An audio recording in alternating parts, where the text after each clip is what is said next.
8 மணிக்கு வருவேங்க. கரெக்ட்டா உங்க வீட்டுக்கே வந்துருதோம். 1 கிலோ அடை குடுத்துடணும்னு சொல்லியிருந்தாங்க. 8 மணிக்கு முடியாதுண்ணா 9 மணிக்கு வாங்கன்னு சொல்லியிருந்தோம். நம்ம அந்த அண்ணாவுக்காக தான் இன்னைக்கு அடை வந்து எடுக்க போறோங்க. எப்படி எடுக்க போறோம் அப்படிங்கிறத நல்லா வந்து பாருங்க. ஸ்டார்ட்டிங்லயே சொல்லுது இந்த அடை வந்து 1 கிலோ கொரியர் சேர்த்து வந்து ரூ. 1100 நம்ம குடுக்குறோம். இங்க வந்து வாங்குனாங்கன்னா ரூ. 1000 குடுத்துருவாங்க.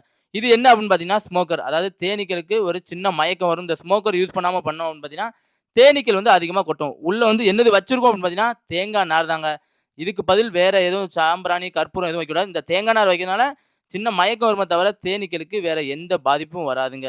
இதுதான் தேனீ பெட்டி. இந்த மாரி தான் ஃபுல்லா வந்து நம்ம பெட்டி வச்சு தேன் வந்து எடுக்குறோங்க. தேன் பெட்டிகள்ல இப்போ வந்து பார்த்தீங்கன்னா, இங்க வச்சிருக்கதுல ஒரு 16 பெட்டி இருக்கு. 16 பெட்டியிலுமே நல்ல தேன் இருக்கு. இந்த மாரி தான் பெட்டிகள ஓப்பன் பண்ணி பார்த்தாலே தெரிஞ்சிரும். நல்ல பெட்டிகள் வந்து ஃபுல்லா தேன் தாங்க. 4 ஃப்ரேம் தான் போடணும். 4 ஃப்ரேமுக்கு மேல போடக்கூடாது. அப்பதான் இந்த மாரி கரெக்ட்டான அளவுல இருக்குங்க. இந்த ஸ்மோக்கர் எதுக்கு அப்படின்னு பார்த்தீங்கன்னா, இந்த ஸ்மோக்கர அடிச்சோம்னா, மேல உள்ள தேனீக்கள் ஃபுல்லா அப்படியே கீழ உள்ள பெட்டிக்கு போயிரும். நம்ம எடுக்கிறதுக்கு ரொம்ப யூஸ்ஃபுல்லா இருக்கும். இந்த மாரி நேச்சுரலான கொம்பு தேன், அதேமாரி இதே மாரி பெட்டி தேன் வேணுனாலும் வீடியோல நம்பர் குடுக்குறேன். நம்ம கமலா தேன் பண்ணை எங்க இருக்குன்னு பார்த்தீங்கன்னா, திருநெல்வேலி மாவட்டத்தில களக்காடு பகுதியில தாங்க அமைஞ்சிருக்கு.